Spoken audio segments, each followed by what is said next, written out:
Tonight on the Chillstream, Jerome Powell tells some truth and tells some lies. Vladimir Putin proves there's really no honor amongst thieves, and Elon Musk has an important message for everyone everywhere. All of that and so much more coming back in 2 minutes.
All right, welcome everyone. Welcome back to the Monday Night Chill Stream. It is February 12th, 2024, and man, is there like a ton of stuff going on, a ridiculous amount of things going on in the world. For me, I don't know what. Let's clear up some stuff. Sid coming back from London and with some difficulty with being on the do not use list, whatever. There hasn't been a whole lot of work in the last couple of weeks. They fixed the do not use list thing and then whatever, but there's been no work. And it's been like really nothing like all week. And that kind of bothers me. But Saturday, I did my taxes. So I got that done. But Sunday I got to drive to Boston. So things, fingers crossed, are going to go back to normal. Although tomorrow, Tuesday, it's supposed to snow 6 inches. So I don't know what's going to happen, but the Super Bowl is over. Chinese New Year has come and gone, we have to move on. Even though the last 2 weeks I have had like 1/10 of my normal income. It's only I have some. I will survive. I will not become starving and homeless just yet. Not just yet. And with Bitcoin banging around $50,000, a little bit over, a little bit under today, I don't think I'll be starving and homeless anytime soon. So what do we got to do? We've got to. What do we got to do?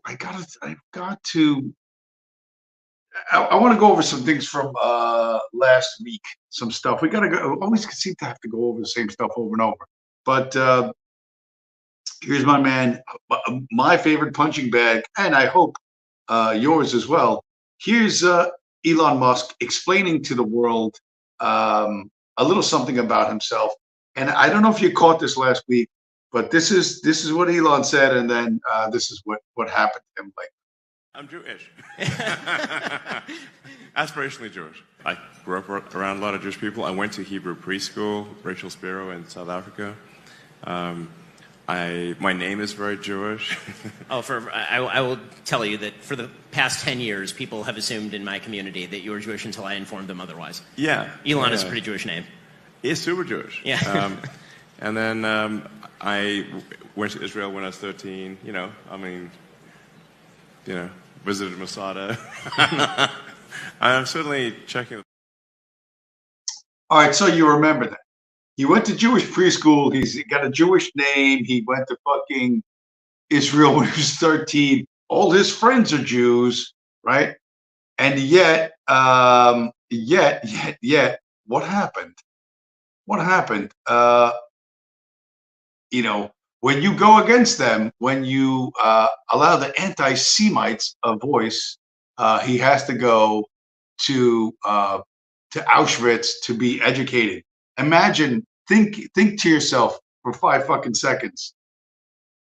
Your parents gave you a Jewish name, put you in a Jewish preschool, sent you to Israel when you were a fucking teenager, and all your friends are Jewish, and then they made and you somehow in that entire lifetime of being soaked in the kosher world, you didn't learn the importance of the Holocaust or something like that. Can you imagine that, right?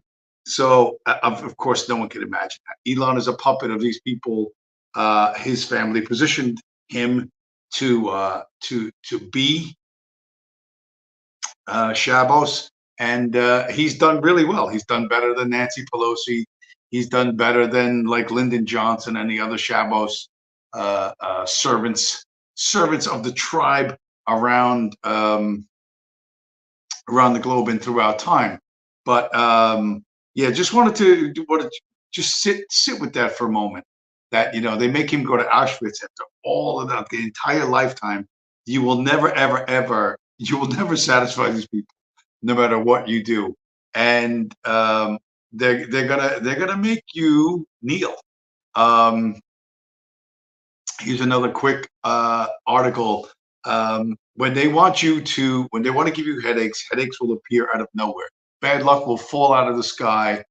Elon Musk has to recall nearly every Tesla car sold in the U.S. because some warning lights are too small.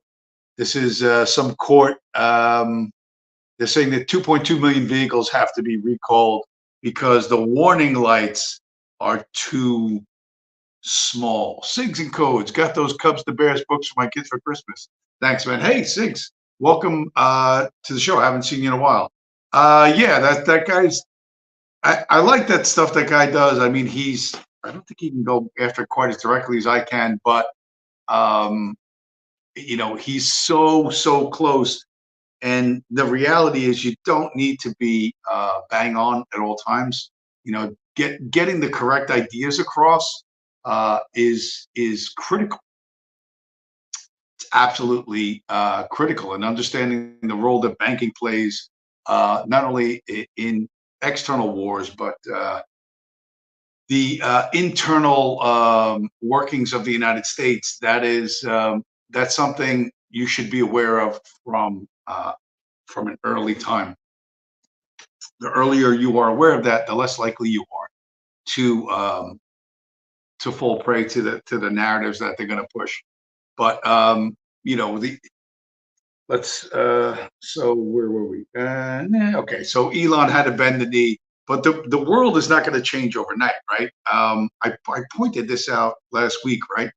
This one article that the UK police seized $1.4 billion of Bitcoin from some Chinese investment outfit. The governments of the world, they're used to just taking what they want. They're used to using force and violence to get things of value. The English aren't the only ones who've done it. The Germans do it as well. The nation of Germany used their police force to seize $2.17 billion in Bitcoin from some Bitcoin criminals.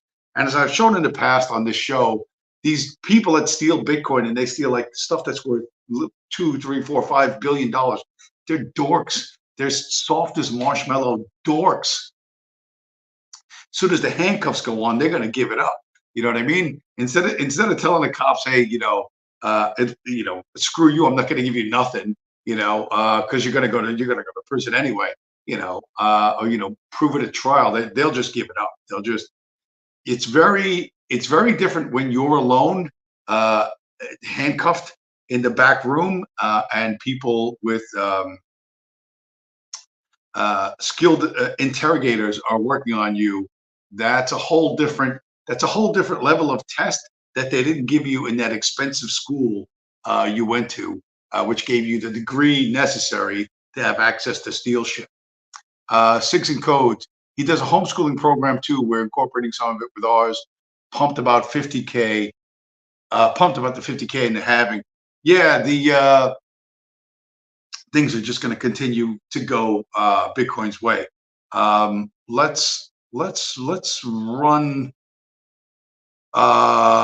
Let's run with that, because there's two possibilities. I've oftentimes talked about hyperinflation. I talked about hyperinflation of the Hungarian pengo. 40 quadrillion % overnight. Just some insane amount of. Imagine all of the wealth of the United States being reduced to 35 cents overnight. That is one possibility of the future of the money printer running.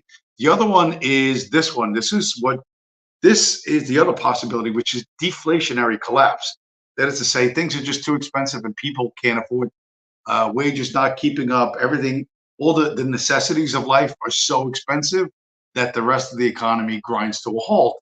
And this from the Financial Times. China's prices fall at the fastest rate in 15 years as economy battles deflation. So the money printer's been running in China, but the Chinese are not spending any money. They're not spending any money, and they're not going to spend. Because they don't have it to spend. You know what I mean? Meanwhile, places where the economy has already collapsed, and this is maybe one of the most positive stories I've seen in a while, because this points to what the future is going to be like. It isn't going to happen next week, but this is what the future is going to be built on. Lebanon's economic rebirth through Bitcoin. Everybody remembers the nation of Lebanon had high inflation, hyperinflation. They closed the banks. People used to go to the banks with guns to rob the bank, not to steal the bank's money, but to take their own money back. They were taking hostages. They were shooting RPGs in the street. Everything is not good. But apparently, in this environment, Bitcoin and the trading of Bitcoin back and forth for goods and services is creating an economic rebirth in Lebanon. So, and that's going to happen. Unfortunately, the negative stuff is probably going to occur because, like I said, governments are going to use violence and coercion to get what they want. They're not going to create things of value in order to get something of value. They're going to keep using the old methods, the methods that have worked for all of human history, until they stop working. They're going to keep doing it until they are stopped. The only way to stop them is to make them stop. And the real way to make them stop is to stop using their green pieces of paper in America, their yellow strips of plastic in England, and their multicolored junk in Europe. But this has to be made to end. You know what I mean? It has to be made to end, and we're the only ones who can end it. So let's go with here's another story on China. The problem with China and how it's they don't get into how it's going to affect America, but if China crashes, guess who's next? Every single property developer in China that's public or listed is in default. When the Chinese miracle was running its course, a substantial majority of Chinese GDP growth was real estate. And now you're having a reversal after an unregulated and unabated climb in real estate. Now you're seeing a real estate collapse. So this is just like the US financial crisis on steroids. They have 3.5 times more banking leverage than we did going into the crisis. And they've only been at this banking thing for a couple of decades. China is going to get much worse. China is going to get much worse. And if China collapses, what's that going to do? If China has to sell its, if the Chinese economy collapses, they're gonna be desperate for cash, and they're gonna do anything America wants to do, and everything's gonna get cheaper. The only way things don't get cheaper is because they run the money printer, right? That is inevitable. That is absolutely inevitable that they're going to run the money printer. But money makes the world go around. And if the number of things that people will tolerate when there's money involved, the amount of things you would not normally tolerate is pretty high. I saw this, and it doesn't shock me at all. Steve Jobs didn't think he needed to shower because he only ate fruit. This guy, by the way, died of cancer. But his body odor had him banished to the night shift when colleagues complained about the smell. Who would have thunk it? Yeah, so that's that. Well, let's go back to the chat. We got SIGs and codes. It's amazing how few people are on BTC still. I see some content saying just 21 Bitcoin is enough. Just 0.21 Bitcoin is enough to secure future finances. With so few people, it almost seems plausible. Yeah, that's the math of all that is pretty interesting. How much is lost? How much is not going to move for the next 20 years? If it was evenly spread around to every human being on the globe. But my recent trip to, I guess we'll jump ahead. My recent trip to England, chip cheerio. I was just over there last week. There was a dude. I forgot to mention this. I was coming out of the Charing Cross station. So I was on the tube, the underground, what we would call the subway in America.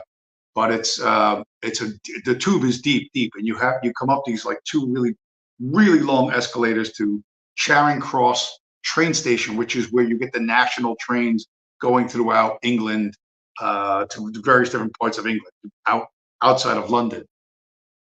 Real big train station, tons and tons of people in the lobby area, a million LED screens telling you where this train is, what the schedule is, blah blah blah blah. Everyone, families, couples, luggage, whatever. There's vendors selling coffee and cold drinks and whatever, all sorts of stuff, and people coming and going and coming and going. And what was I trying to do? I think I was trying to get to the British Museum, and so I was coming back from the British Museum. I had to change. I think I had to change at Charing Cross Station to get to, I don't know, the Northern Line or the Elizabeth Line or whatever. But you had to come out of the tube, go through the Charing Cross Station, go around the building, and then go down to another entrance to the tube. So that's what I planned on doing. And when I went outside the train station, there's an area for people to sit, and there's some food vendors and stuff out there. And there was this dude. He was like about my age, I'm guessing, maybe a little older. He looked older than me.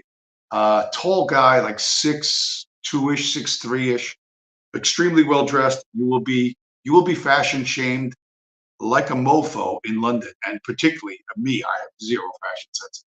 But this guy had I don't know what they're called. Taxi guys have this in the airport when they have you, instead of writing your name here, they have like an LED screen. It actually hangs around their neck. I never used them back in the day. I was out of the taxi business before those things became popular.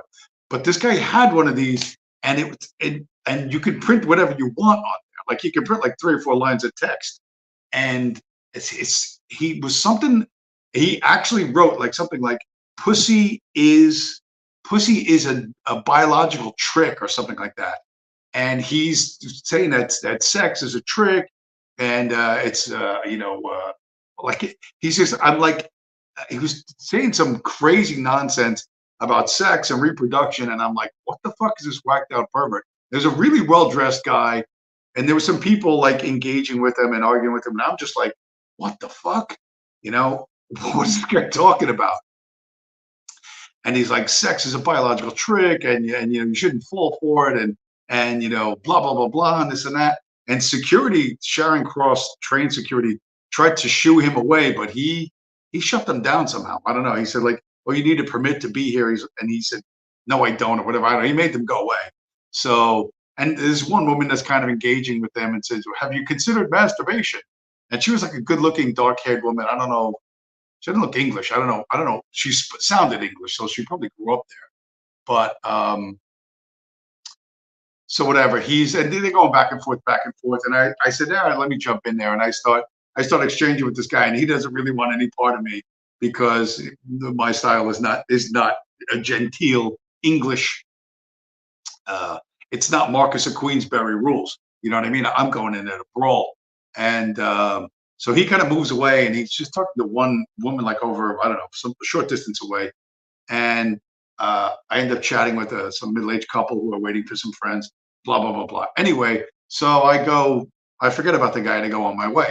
Well, 2 days later, whatever it was, when I'm at Sunday, when I'm in Hyde Park at Speaker's Corner, who the fuck shows up but fucking Sex Pro? And I seen him, and he's still got his fucking LED screen, and I'm like, what the fuck? I said, yo, Sex Pro. And he immediately turns because there's no way like anybody else. One, sounds like me in London, and two, he just saw me 2 days ago. I said, oh, what are you doing here? And he's got his fucking sign. The pussy is a biological scam or something like that. I don't know what the fuck he's talking about. And he's going on and on and on. And a lot of people aren't like really engaging with them. Hyde Park was a lot of brown people, like 3 Zionists and some dude from Persia. That's what it was on the day that I was there. So I started talking to him. What is it? I don't get what's going on here, And he said, oh, we can't afford sex or something like that. I said, what do you mean? Who's we? Like, what are you talking about? And then I kind of cut through the nonsense, and he said, basically, he had 3 children out of wedlock, and he had to pay, he said, nearly 1 million British pounds in child support to 3 different women, and he was outraged by that. And I said, whoa, dude, how much money did you inherit?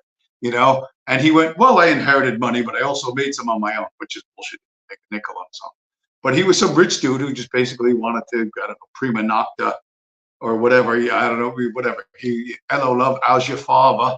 To every female, and he didn't want to pay the consequences. Like, he just wanted to just drop kids all over the place and expect to just skate away because of his position and his wealth, and the courts would not allow that.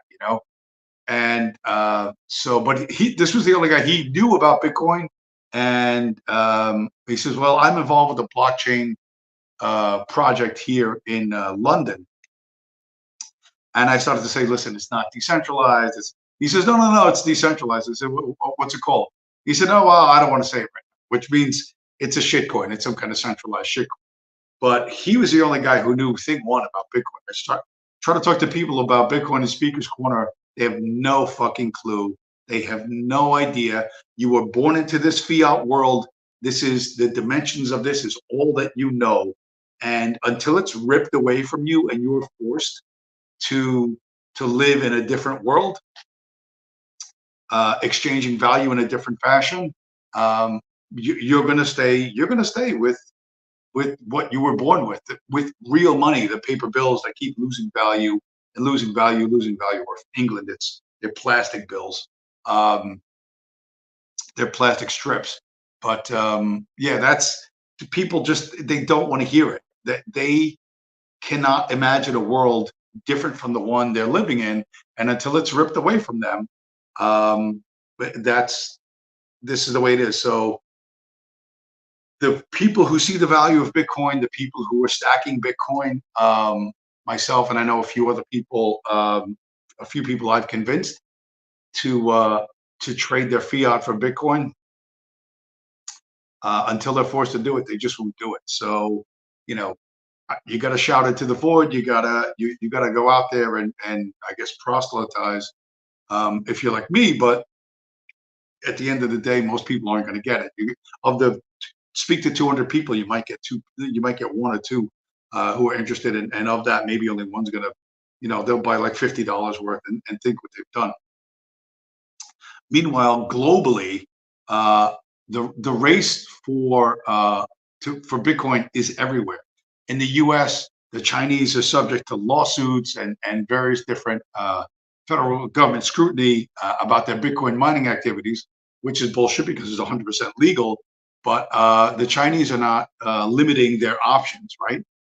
Chinese Bitcoin miners are flocking to Ethiopia, attracted by cheap energy and the ideal climate. Africa having potentially quite a bit of like hydroelectric power, basically power for free or nearly free, and the Bitcoin miners are going to find that. You know what I mean? They're going to find it wherever it is. So let's go with let's stay on. You know what? Let's stay on China. Let's stay on China. And again, my favorite punching bag, Elon Musk. He's got a message for everybody. Hi, everyone. I'm Elon Musk. Today is Chinese New Year. Happy New Year, everyone. I love you. I love you guys.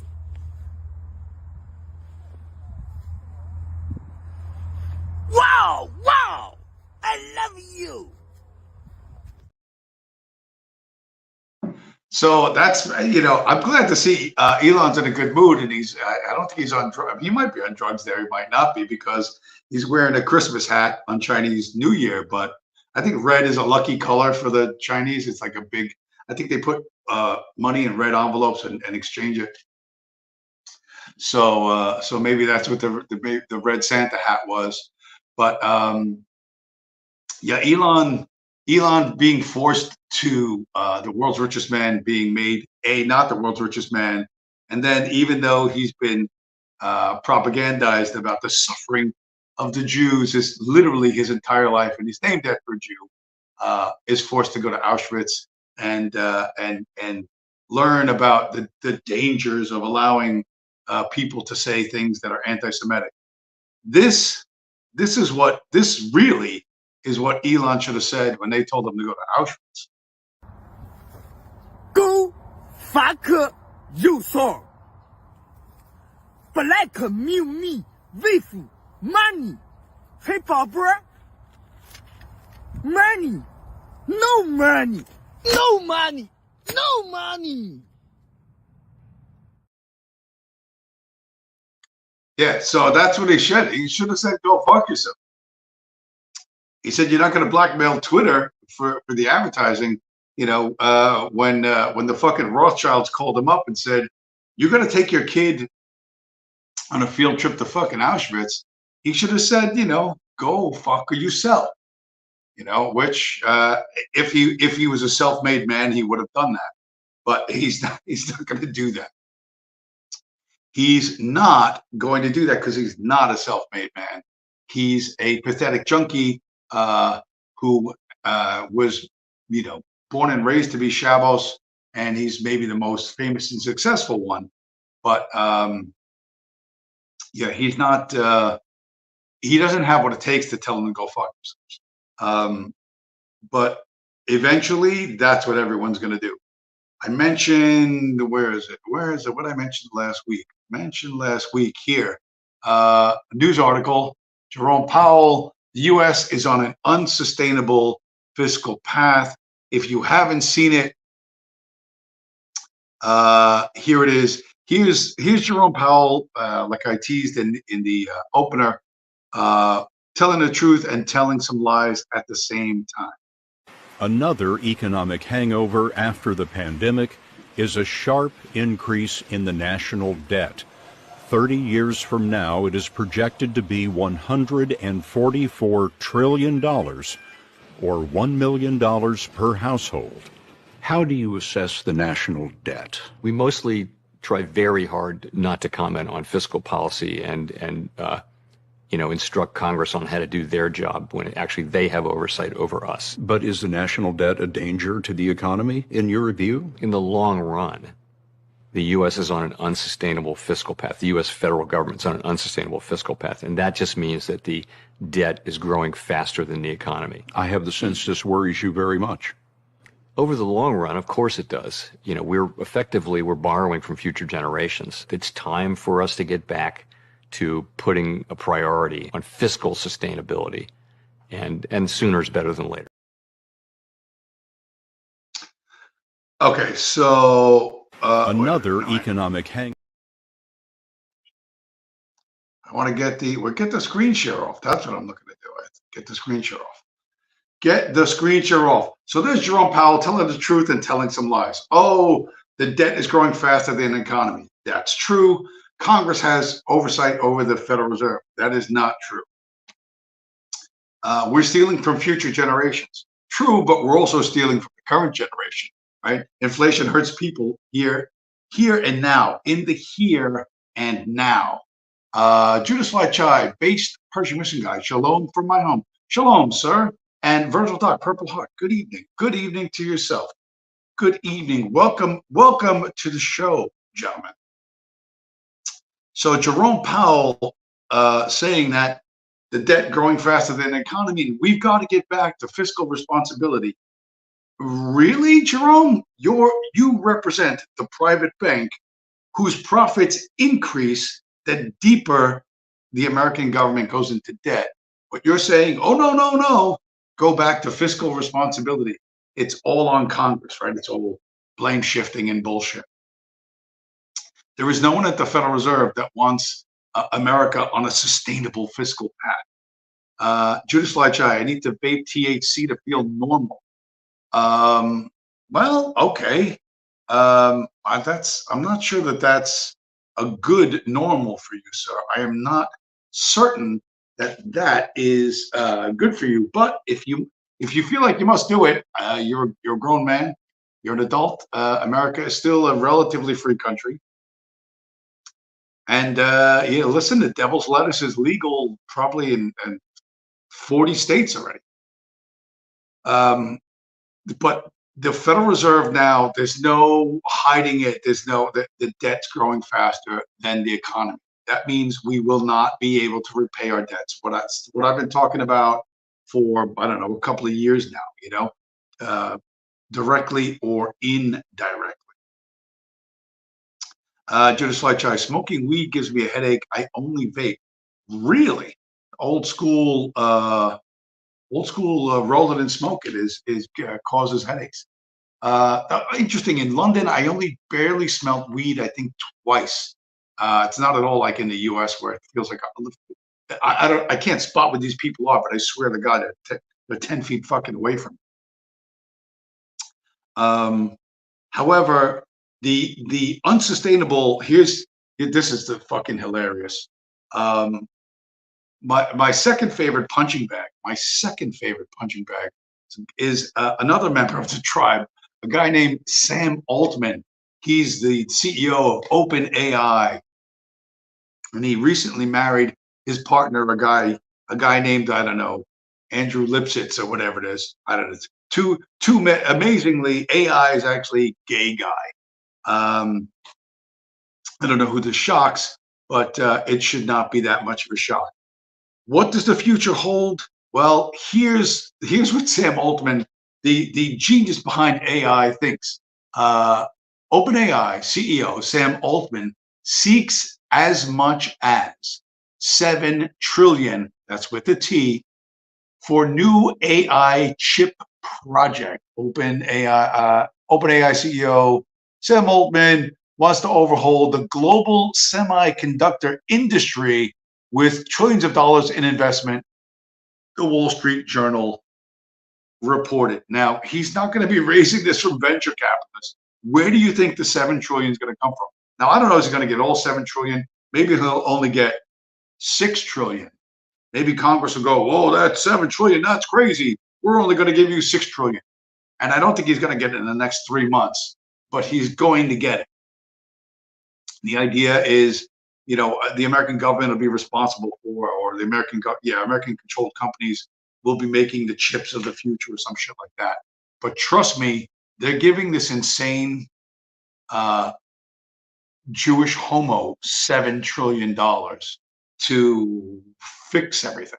And very few people are going to call this out. Here's one guy who is. I don't know who this guy is, but he just ended his career. What's his name? Tobias Mann. I hope that's a pseudonym. Sam Altman's chip ambitions may be loonier than feared.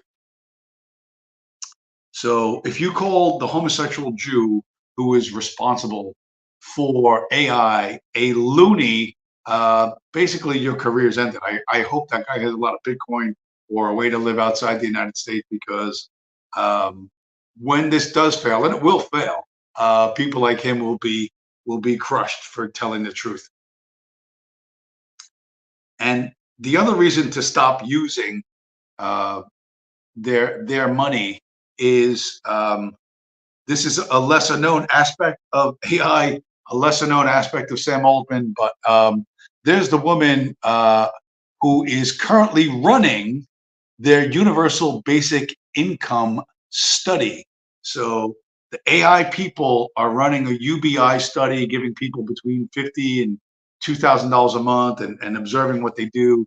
So basically, like, like those rats in a maze, they're putting little bits of cheese in different places to see what the rats do and what they don't do. So the super genius who's going to create this beautiful future is also working on UBI behind the scenes. So UBI is coming. UBI is coming. $7 trillion is going to be. How much is that going to, like, a lot of people are going to get rich off that 7 trillion. A lot of people in Congress, there's going to be a shit ton of insider trading, and none of what that guy says is going to come true, will ever come true. I named this stream, Sham, Tikun, Olam. This is another false promise. This is the techno version of communism. It's the techno version of what a Marxism.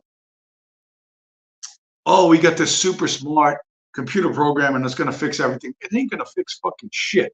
You know what I mean? Show me the computer program that fixes potholes and cleans public toilets. Show me the computer program that fucking empties fucking trash cans in New York City. Show me that. Show me that. You know what I mean? You aren't going to show me that, because none of that's going to happen. That's what needs to happen, but that's what's not going to happen. But you won't be able to tell the investor class that, and you sure as fuck won't be able to tell Congress, which is going to open the doors to the fucking public treasury and say, invite this guy and probably his husband to come in, back up the fucking Brinks truck, and just load it up with fucking money and drive off into the fucking sunset to fix the world, to do whatever the fuck they think is going to happen. But all that shit's a lie. It's always been a lie. And you know where they're going to get the money? You know where they're going to get the money. We print it digitally, so there you go. We print that's where it's going to come from. Jerome's going to hit that button, and 7 trillion is going out to some queer Jew who promises to fix everything. The problem is the people who actually run the fucking planet don't want anything fixed. They occasionally complain when their cousins steal from them. And this is a longer clip. I got this one. I've just been floating around. This is Tucker Carlson and Vladimir Putin. I don't know if it's the real Putin or if it's the fake Putin. If it's the fake Putin that knows the moon landing was faked, or whichever. I can't keep that all straight. But let's talk about Putin and what he has to say to Tucker Carlson. To use the dollar as a tool of foreign policy struggle is one of the biggest strategic mistakes made by the U.S. political leadership. The dollar is the cornerstone of the United States power, but they won't stop printing. What does the debt of $33 trillion tell us about? As soon as the political leadership decided to use the US dollar as a tool of political struggle, a blow was dealt to this American power. I would not like to use any strong language, but it is a stupid thing to do and a grave mistake. Look at what is going on in the world. Even the United States allies are now downsizing their dollar reserves. Seeing this, everyone starts looking for ways to protect themselves. But the fact that the United States applies restrictive measures to certain countries, such as placing restrictions on transactions, freezing assets, etc., causes grave concern and sends a signal to the whole world. Do you even realize what is going on or not? Does anyone in the United States realize this? What are you doing? You are cutting yourself off. All experts say this. Ask any intelligent and thinking person in the United States what the dollar means for the US. You're killing it with your own hands. Okay, so Vladimir Putin's complaining that the U.S. has seized a bunch of bank accounts from Russia, but he didn't say, the U.S. government seized money from the hardworking Russian taxpayer. He didn't say that. It's just the oligarchs in America stole money from the oligarchs in Russia. The oligarchs in Russia, who all of them just extract all the fucking wealth of fucking Russia into their own pockets and occasionally deposit some of it outside of Russia so they can buy it easier to buy fucking yachts and helicopters and Lamborghinis and hookers with ass cracks full of cocaine. So that's easier for them. They have the money in Western banks, but America seized it. So Putin's crying about it. Well, Vladimir, the Soviet Union or Russia supposedly has 1,500 nuclear weapons. Like the U.S. military is never going to invade Russia because they got nukes. We won't even go into North Korea. They got one fucking nuke. Russia has 1,500 nukes. And if the rule of fucking law and, Putin was so fucking concerned, well, firstly, think about modern Russia. Modern Russia is what, 100 and how many years old? 24, so 107 years old, right? From the Bolshevik Revolution to today. That's modern Russia, 107 years. Well, who financed the Bolshevik Revolution? Wall Street. The same money printer that he's complaining about financed modern Russia, right? Financed the Bolsheviks who killed the Tsar and his ministers, and took over Russia, created the Gulag prison system, extracted all the fucking gold and fucking oil and timber and sold every fucking thing. And the other thing, when you think about communism, and I was thinking about this, I don't know if I've said this before, I've intended to say it like 10 times. There's that famous saying by Vladimir Lenin, right? Supposedly it's ascribed to Lenin. Whether he actually said it, I don't know. But Lenin said, the capitalists will sell us the rope that we will use to hang them with, right? Everybody's got to be familiar with that. The capitalists will sell us the rope that we will use to hang them with. And listen, everybody knows how murderous the communists are. There's no amount of people they won't fucking kill. But meditate on that for just one fucking moment. Just meditate on that. The capitalists will sell us the rope. Rope? You don't have fucking rope? You can't figure out the technology of rope? The Egyptians had rope. The Greeks and Romans had fucking rope. They had rope in the fucking Middle Ages. You can't figure out rope? Really? The communists can't produce fucking rope? You have to buy the rope from the capitalist in order to hang the fucking capitalist? When I tell you the Cold War was a hoax and all the entirety of modern Russia from the Bolshevik Revolution to today is a creation of America. It's a creation of central banking, funded by us, rebuilt after the fucking war by us. We literally gave them the fucking atomic bomb, right? So you would think with this, from even from post World War II, they would be in a position to fucking do something, right? But after everything in the early 90s, their economy fucking crashed, and we had to go in. We gave them $250 billion, Boris Yeltsin and that band of fucking crooks, and we gave them all kinds of fucking money, and it all fucking vanished, right? And we're always giving them fucking loans and all the shit, and all the money fucking vanishes, right? All the money just goes. Nobody knows where it fucking goes, right? But now Putin's complaining that we took some of our money back, or some of the money that they stole from the wrong people back. Well, boo motherfucking who, right? And since you're a superpower that stands all on its own. You're not completely a puppet of the fucking United States and the Rothschild fucking banking family.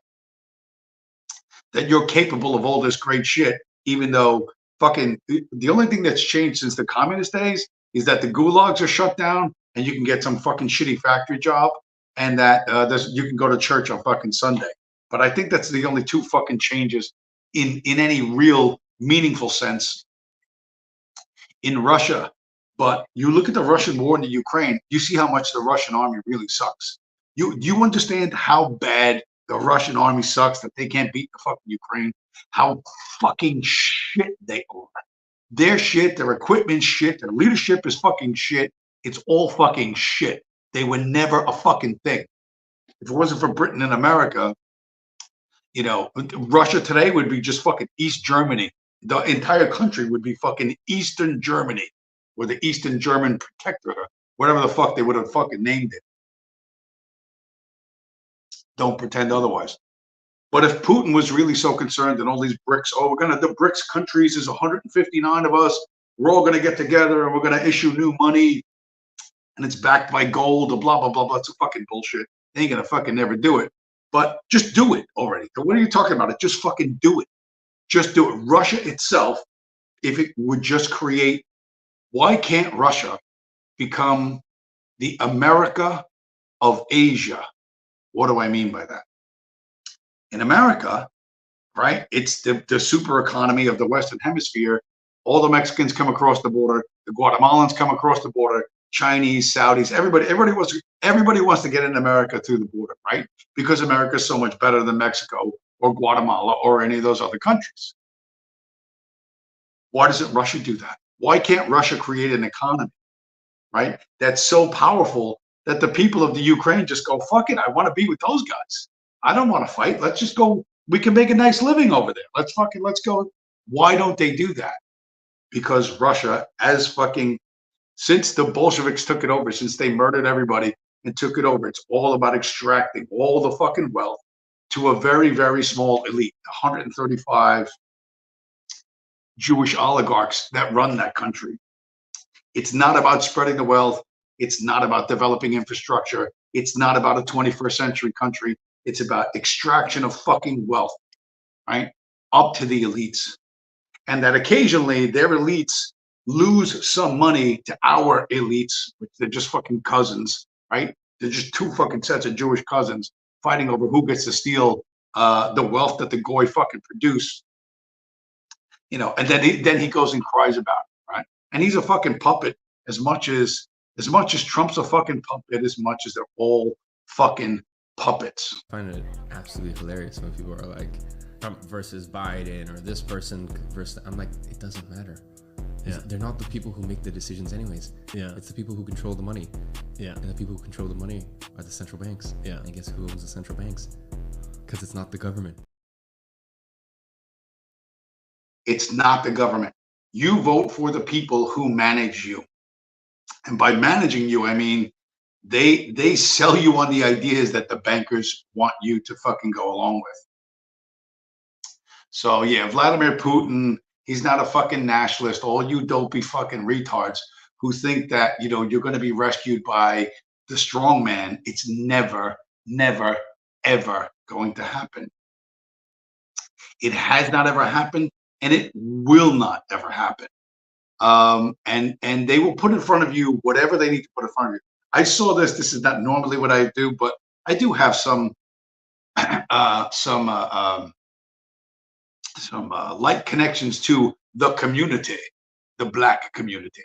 But here's you know, in under the file of there is no such thing as organic wealth or fame, whether that's Elon Musk or this guy. Check it out. All right. Remember when Jay-Z said this? I think we passed kneeling. Let me play it again. This time, look at the reaction of the lady sat just behind him. The reason why she's worried about how Jay would respond is because she's the CEO of Rock Nation. But in her former life, she was a federal informant. In 1994, Desiree Perez was arrested for bringing in 35 keys of Griselda Blanco into Miami. Under pressure, she agreed to wear a wire for the DEA. Quick side note, Desiree Perez is the name Dame Dash refused to say on this Breakfast Club interview. Once a has certain friends, we don't even talk about them no more where I'm from. Now, around that same time, Jay-Z and Perez spearheaded Roc Nation's prison reform initiative with Meek Mill. I guess their hard work paid off, because on the 19th of January 2021, this list was released. Desiree Perez's criminal past had just been wiped clean by the outgoing president, Donald Trump. Right?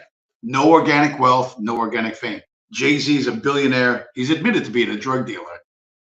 Listen, they flipped that chick. They flipped fucking Jay-Z, and he fed them all his brothers, all the black brothers, right? He just fed them all, right? And they let him get bigger and bigger and bigger.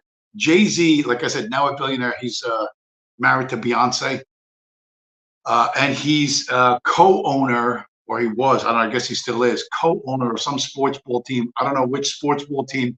I think it's basketball, with a Russian investor. All of this shit comes from the alphabet agencies. All of this shit comes from the alphabet agencies at all fucking times. There is no organic wealth. There is no organic fame. And the other thing, Jay-Z, I remember like in the just around the 9/11-ish, there was someone, when I was still in the taxi business, someone was like, "Oh no, Jay-Z's so great, blah, blah, blah, blah." I used to say how much black people suck. And she's like, no, Jay-Z's my guy, blah, blah, blah, blah, blah.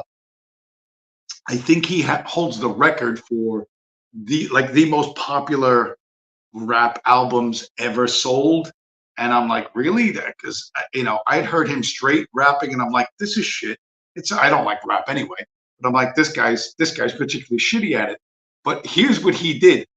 Who were the people behind Jay-Z? They took all of the albums from Led Zeppelin, that British group from England, where I just was, by the way, but the most popular rock group in the history of rock groups, the last fucking 100 years, the mega super group. They remastered all the old Led Zeppelin albums, and he rapped over the Led Zeppelin songs. So white people, there's all white people that fucking bought the shit, because black people ain't listen to Led Zeppelin if you fucking held a gun to their head. But white people who just wanted to really listen to Led Zeppelin songs but not appear racist would buy this shit, and you have to hear this retard mumbling whatever the fuck he mumbles over the classic boomer rock hits of fucking Led Zeppelin. That's how he got to be the biggest rap star ever, right? It's like, and I'm like, oh yeah. But it's good to know, it's good to have proof that once again, you know what? It's the alphabets behind these people. There's a hidden hand behind all the shit that gets put in front of you, and you need to understand that. And no one else is going to see that. You say that Jay-Z sucks, that he's a fucking retard. That chick going like this, like, what's he going to say? You know why she's doing that? Because she knows he's not that smart. She's smart enough to manipulate a lot of people, and obviously she got rid of her criminal record. And I would not be surprised, by the way, if she was a converso, if she's like 1/4 or 1/2 tribe member. That would not surprise me at fucking all. But there is no organic wealth or fame. Just doesn't fucking exist. Does not exist. Okay, so that's Jay-Z. Oh, what else? I mentioned this was heartbreaking, although I knew it last week or 2 weeks ago. The big MMA fight between Brian Shaw and those other guys is off. The promoters never came up with the money. There's going to be no 400-pound strongmen dudes battling out in a cage match, which sucks, because that would have been a hell of a spectacle. That would have been an absolute hell of a spectacle. I would have loved to see that. When I'm looking at my notes, stand by while I'm looking at my notes. Blah, blah, blah, blah, blah, blah. Yeah, so that's all right. We're at the Jay-Z portion, the London Sex Pro story. Here's, to return to what Sigs and Coates was talking about. One of my favorite guys, Jeff Booth. I rank him quite highly in the Bitcoin world, and as a person who understands, admittedly from an Olympian view, because he's a super rich tech bro, what the future is going to look like. But you know, he kind of draws a clear line between economics and you know, physical violence. The vast change, these two big forces that are competing in our lives today that we don't talk about, is technology wanting to make prices cheaper on an exponential scale, and a world we've lived in forever that prices always went up. And we believe the only way the system works is that prices go up and inflation is a good thing. And even if you believed inflation was a good thing, nobody has argued with me on the key tenet that technology should drive productivity. Those productivity gains should drive deflation, and that's moving on an exponential scale. Most people aren't noticing it because they're measuring the system from an inflationary world that they've always lived in. And so the derivative of clinging to that system changes capitalism, free markets, changes everything, and you concentrate power in the state. And so currency wars to trade wars to real wars is essentially that. And we can either face that fact and start to move to be able to change it, or ignore it at our peril. Or ignore it at our peril. He's right. We need to look at that as a group. But you know, I'm not a unity caller. I hate unity callers with a fucking passion. But what needs to happen and what's going to happen, sadly, are two different things. People will get it when they're forced to get it. It's only when either a deflationary depression comes, or hyperinflation comes. Either one of those is going to force people. Once people abandon the dollar, they'll look for something else. Guys like Putin and all these fake ass motherfuckers, they have the power to change shit. They have the power to abandon the dollar, but they'd rather just, you know, sit there and cry on fucking national television to Tucker Carlson, as if that's going to fucking change the minds of the Jews, that the American Jews that stole the money from the Russian Jews, American oligarchs that stole the money from the Russian oligarchs. I don't care how you want to see it, but that is ultimately, that's where you are. You know, the puppets, whether it's Donald Trump or Joe Biden or Putin or fucking whoever the one in England is, it doesn't even fucking make a difference. Their job is to sell you on ideas that have been pre-fucking decided in advance. They put Elon Musk to convince you that electric cars are a good deal, and they're total shit. You know, along with the windmills and the solar panels, and all of this is just going to fucking continue because it's funded by the counterfeit money that we use. And until it gets replaced, there's nothing you can do. But what you got to do is you got to think like, to be honest, you got to think like, I got a Michael Saylor video here, 56 seconds. Saylor, very focused on the financial end, but he makes a very good point in this 56-second video. The mobile wave was digital transformation of photos and music and maps and books, movies and storefronts. So that gives you Google, Apple, Amazon, Facebook. You find me in 2020 and I bought Facebook stock, I bought Apple stock, I bought Amazon stock, I bought Google stock. What's the trick? You buy the dominant digital network while everybody tells you you're stupid. You hold it and you wait. If you went back to 2010, the smartest hedge fund guys on Wall Street, they would have said, you know, if Apple stock doubles, we're going to sell your Apple stock and diversify your portfolio because it's too risky to hold Apple if it doubles. So what are you going to do? We're going to buy other computer companies. They used to say that to me, and I said, well, you know, guys, the problem with your strategy is that if Apple is able to dematerialize all these other computers, then Apple's going to eat every other computer company, and you won't need any of the other companies. And so you're going to be selling the winner to buy the losers. Selling the winner to buy the loser. And that's the situation with Bitcoin. Bitcoin is winning, right? They declared it dead 1,000 times. This is going to happen. That's going to happen. When the ETFs came out, oh, the price is going to dump to 25,000, blah, blah, blah, blah. None of that happened. Bitcoin is consistently winning everywhere around the world, in Lebanon, in El Salvador. It's being mined in Ethiopia, United Arab Emirates, in Qatar, right? There'll be more nation state adoption. It's being mined in fucking Iceland with fucking volcanoes. Bitcoin is winning, whether you see that or not. And it's a little tough to see because they're not going to show it to you. They're going to show you Putin and fucking Elon and Jay-Z and all sorts of bullshit and fucking Trump and whatever. You know what I mean? You have to be able to cut through all that noise and understand that the US dollar is a shitcoin, right? It's the value is controlled by people who think you were born to be their fucking slave, right? They think you were literally born to be their fucking slave. These are the people who have tunnels underneath their world headquarters where they're not raping kids under those tunnels. They're just, I don't know, studying Torah or something like that, right? Taking a fucking nap after, during fucking Rosh Hashanah or whatever the fuck. These are the people, right? These are the people who are in control of the money, the counterfeit we use. And if you want to stay in that world, you're going to suffer. All right, you're going to suffer worse than you're suffering now, and your children are going to suffer, and your grandchildren are going to suffer. And you have to find a way out of this, okay?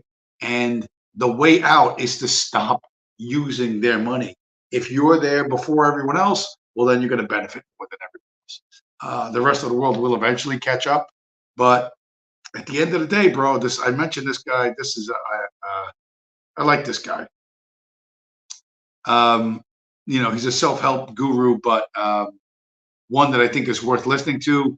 Ultimately, what this guy's talking about here in this 1 minute and 2 second video, this is really all there is to it.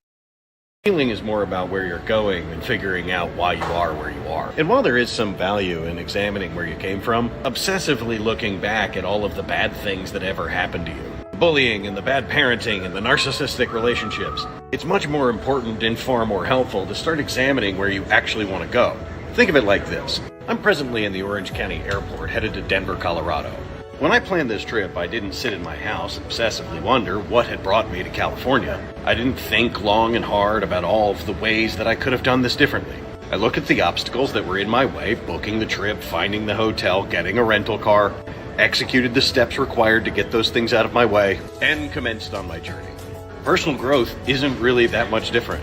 You take a look at where you are, then objectively look at the obstacles that are in your way, figure out how to overcome those obstacles, and start the journey. Try to remember that the path to where you're going is usually pretty straightforward, and the only thing that really complicates it is what we put in the way. Hope this helps. So, like I said, guy's a bit of a self-help guru, but that's a pretty good fucking message. You have to figure out what you want and how you're going to get it, because no one's going to bring it to you. It just isn't going to happen. You're not a child. Your parents are elderly and going to need your care soon, or maybe they're gone. Like in my case, no one's going to bring this shit to you. No one's going to lay exactly what you want at your feet. And thank you for the privilege of serving you. That's not going to happen. You have to avoid all this nonsense. You have to, worrying about, is it this Jew or that Jew, or is the fucking what is it, the fucking the book, what was the one, I can't remember the name of it, the one that's it's probably fiction, the Council of the Elders of whatever, Zion or whatever, that, like, who even get, like, is it real, is it not real, don't worry about it. Think about what you want to do in life. What do you want? Do you want a girlfriend? You have to go out and start meeting women. Okay, not online. Go out in the real world, and you have to say, "Hi, my name is Fred. I think you're cute. Let's go have coffee," or whatever. You have to say something. You have to get better social skills to get a girlfriend, to get married, to have that trad family you wanted, you say you fucking want, and then you have to figure out, hey, how am I going to pay for all this? How am I going to get enough fiat or counterfeit or whatever you want to call it, to pay people to give me a house, to give me this, to give me that I need to fucking have a waifu and raise kids. And then how am I going to take enough of that fiat quick, change it into something that's real money, which is Bitcoin, so that I'll be prepared for my future, and I will be prepared for my children's future. That's what you got to figure out. And like that guy said, sitting there, oh, how did we get here? What is the cause? there's no point to that. This is literally no fucking point to that. You know, you're wasting time and energy being super negative. Figure out what I want to fucking do and then just fucking do it. You know what I mean? I wanted to go to the British Museum. I wanted to go argue with people in Speaker's Corner. I literally flew to fucking across the ocean to fucking argue with people IRL, and it turned out to be marshmallow salt. And you may think that that's a dumb use of my fiat, but I wanted to do it, so that's what I did. And whatever it is you want to do, you better start fucking figuring out how to make it happen for yourself, because ain't nobody gonna fucking hand it to you. No one is gonna fucking hand it to you. And while you're doing that, take some of that. Well, people are still willing to accept these shitty green pieces of paper, these Federal Reserve notes for Bitcoin. I would be changing as much Federal Reserve notes for Bitcoin as I possibly could. That is what I think you ought to be doing with your time and with your life. And whether you red pill people on the JQ or whatever, none of that shit fucking matters, because that's not getting you where you want to go. Figure out where you want to go, how you're going to get there, and then just, like the guy said, start taking the steps. And that's all you can do. And that's what you need to do. And don't worry about everyone else getting it. You know, the reality is they're not going to get it. But you get it. And the reason why you get it is because you are a like button smasher.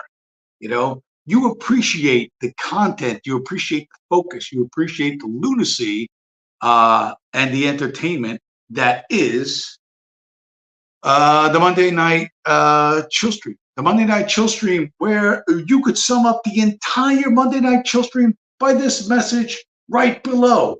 This is the message. This is what we want to get out to the people, to the masses, to the entire. Oh, so I only have 64, by the way. Thank God I lost a fucking. I lost a one subscriber. I don't know who I lost, but goodbye and good riddance. This is what you want to fight against. This is the snake we have to destroy, and that snake is powered by counterfeit money. Period. End of story. That's what Putin's crying about. That's what everyone's crying about. And you have to be smarter. You have to understand that whoever controls the money controls the world, and you need to control your own money. SIGs and Codes gets it, and I believe some other people do as well. But with that, where are we at? We're at 1 hour and 7 minutes. We got through pretty much everything we wanted to get through, cleaned up some stuff from last week. And with that, I will say thank you to everyone. Judas Flychai, Virgil Doc, Sigs and Codes, everyone that's going to come and watch in the coming week, and of course, the like button smashers. And I will talk to you guys again next week.